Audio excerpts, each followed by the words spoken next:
Hey, neighbor. Nice to meet you. Give me a fin bump. How did a salmon get into my basement? What do you think? I'm a clownfish? I've been living next to you my whole life. Finally, I can enjoy your amazing new indoor pool. My basement flooded. Oh.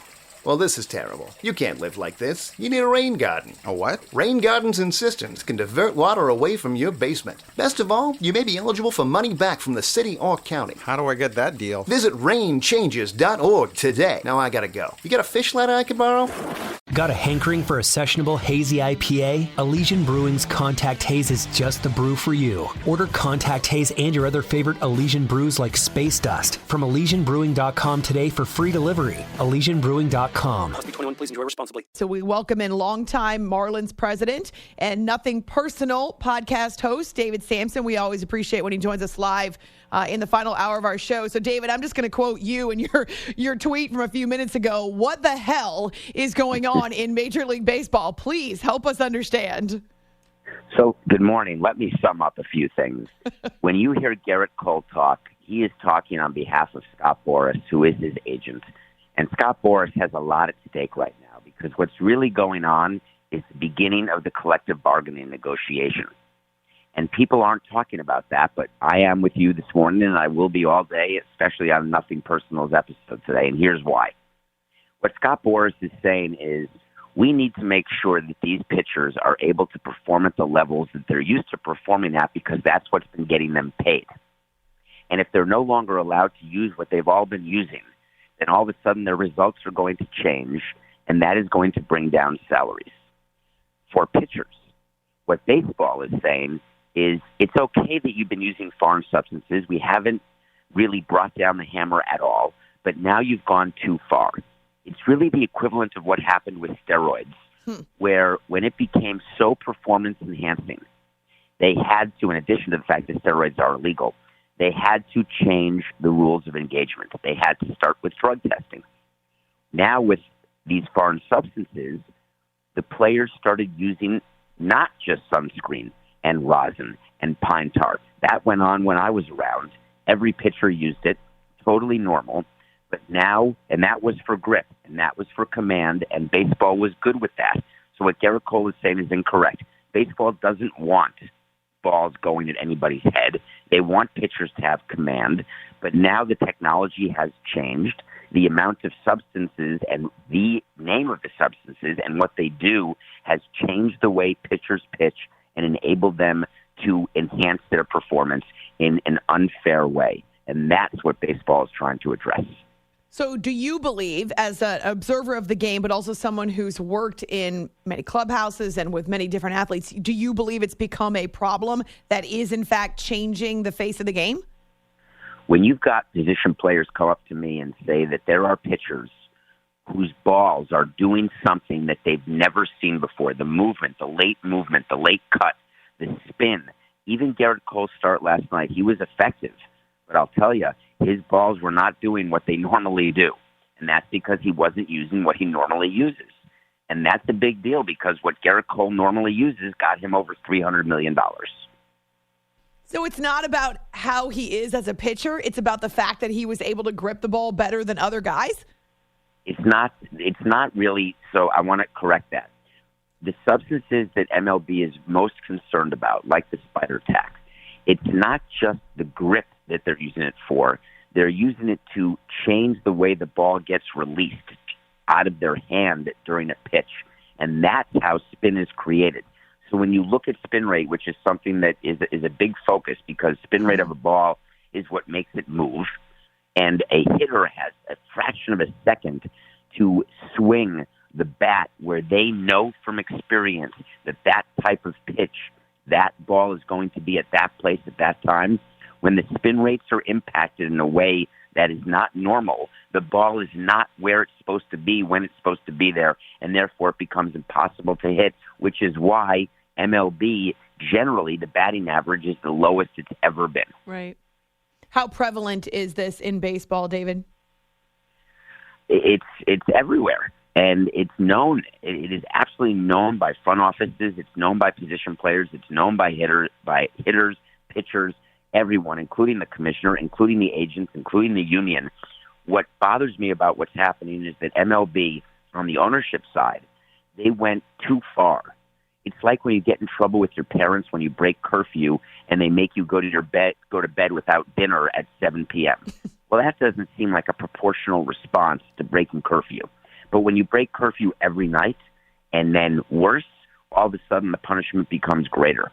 So MLB said, you know what? We're going to cut out all foreign substances because we're going to make it easy for the umpires to figure out what's being used, because anything is going to be illegal and is going to get you a suspension. But MLB knows that's gone too far, but it's all about putting themselves in a position when it comes to negotiating, because now players during the negotiations are going to say, can we get a universal substance, please?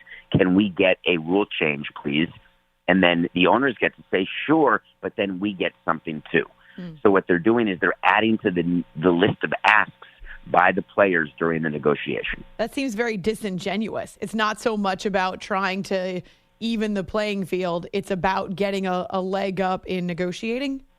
Oh, my God. Are you saying it's just business? No. I'm saying it seems very disingenuous. Like, that's just...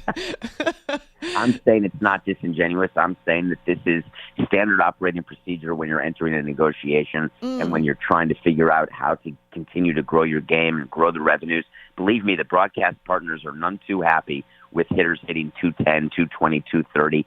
When you see where baseball's position is in the pantheon of professional sports and all the talk about attendance, even though forget the pandemic, just in general, attendance and ratings and sort of what is the favorite sport of fans, and MLB realizes they need to do something, and what they think they want to do, and I don't think they're wrong, is they want offenses to be better. They want more action on the field. They were working on that when I was on the competition committee. They brought in Theo Epstein to make games more competitive, make them more compelling, and this is one of the ways to do it, by having hitters who are the best in the world able to actually hit. And to do that, you have to have pitchers not cheating, if I could use that word, in a way that's just too much. David Sampson, longtime Marlins president, now the host of Nothing Personal, which you can find on YouTube and wherever you get your podcasts. We always appreciate having him here on the show. It's After Hours, CBS Sports Radio. You hear Tyler Glass now blame Major League Baseball, or blame the fact that there's a change mid-season and he's having to, he says, change his grip. He says, I've got spin for days. It's not about the spin. It's about not being able to grip the baseball. I changed it 2 starts ago. I woke up with pain in muscles I didn't know I had. Then you hear Garrett Cole talk about, I don't want guys to get injured. Is that actually, or do you buy it, I guess? Do you buy that there could be injuries with guys changing how they grip the baseball because they're not allowed to use anything to help them? If they're trying to recreate what they were able to do by using foreign substances without them, then they are putting extra pressure on their arms that's not natural, and I think it is possible. However, that does not explain. It's like saying I'm able to rob a bank because I need food as a reason, right? And it may be true that you need food, and everyone needs food, but that doesn't give you the right to then take from somebody else or to steal or to break the law. And, of course, I'm not comparing using foreign substances to committing a felony. But if Tyler Glasnow and all these other pitchers are used to doing something that they know is wrong, but it's just not being enforced, you are subject to enforcement of a rule that's been on the books forever at any time.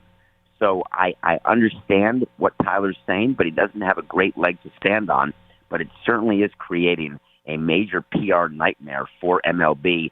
And if I were MLB, I would probably withdraw my memo, and I would say, hey, we're not going to do the 10-game suspensions.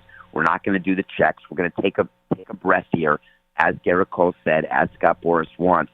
But MLB doesn't want to give in to Scott Boras. They don't want to give in to Garrett Cole or to the players because of where we are with the relationship between players and management. In a healthy sport, in the middle of an agreement or even in the early part of an agreement, you wouldn't see this kind of rancor that you're seeing right now. How should they enforce it? So let's say they take a step back, they wait until the season is over, they try to figure out the right way to handle this. How would you go about enforcing it?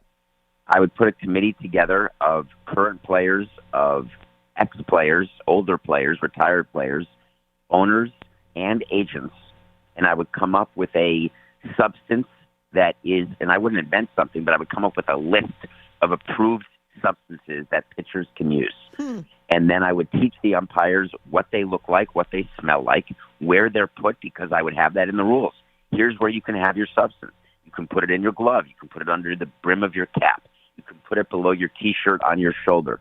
I've seen players with them everywhere, but we just have to come out of the closet, right? We have to have it written down what's allowed, so that it's not pitchers breaking rules and umpires forced to be, policemen or women trying to figure out who's doing what. It has to be all above board. And you mentioned that it's not things like sunscreen or even a mixture of the rosin and the sweat or even pine tar. You mentioned that baseball's worried about. It's some of these other substances that go beyond that. And I will just be honest and tell you, I'd never heard of spider tack until last week. Is it really that much of an advantage over, say, a sunscreen? When you can manipulate a ball in a way that is not natural, and you're right, when you've got sunscreen, that combination, it's like every pitcher has his own ingredients, and every pitcher has his own, 50% sunscreen, 20% pine tar, 30% rosin. They all have a concoction that they're used to that gives them the best opportunity, not just to have command, but the best opportunity to have the ball do something different than it normally does. And that's what we're talking about. Remember, position players are upset right now. Right. Because they're okay with pitchers having better command. So what Garrett Cole is saying is just not accurate. Position players are fine with grip and with command. They're not fine when you are using something that totally changes what the ball normally does. That's the main point I want your listeners to get from this debate, because that's what the debate's about, not sunscreen. So they're going to have to figure out which substances are allowable, which substances don't give the pitcher such an advantage that they can torque and twist and spin with the ball the way that it doesn't normally. All right. That is exactly right. So I want to, and I'm playing this for you as much as for our listeners, but I want to make sure you've heard what Pedro Martinez had to say about it and what happens with the balls on MLB Network. Guess what? It's my game, and I dictate how I want my balls to be rubbed up.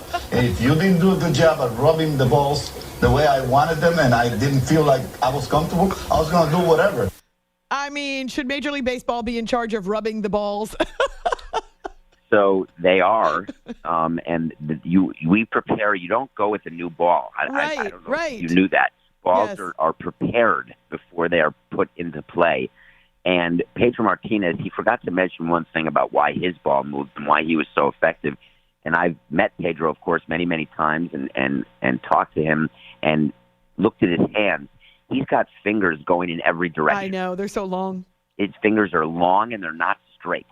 So therefore, the ball always came out of his hand in a way that was just different than other pitchers that enabled his ball, if you recall, his ball moved in a way that hitters couldn't handle. And that's why he was so impactful. Now, is he then saying that he did extra stuff too? You're damn right he did. But what he was doing was not as egregious as what's going on now.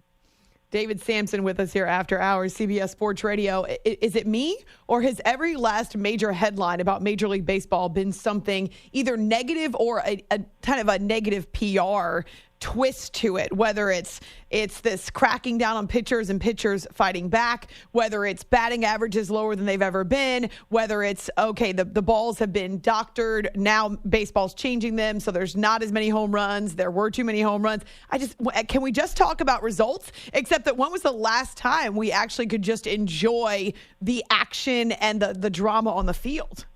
So you're giving me memories now of my 18 years in baseball, where I was always upset almost every day, even though I'm a very happy guy, always laughing. But I was upset because it felt like the scrutiny on Major League Baseball was always greater than the scrutiny on the NFL or the NBA.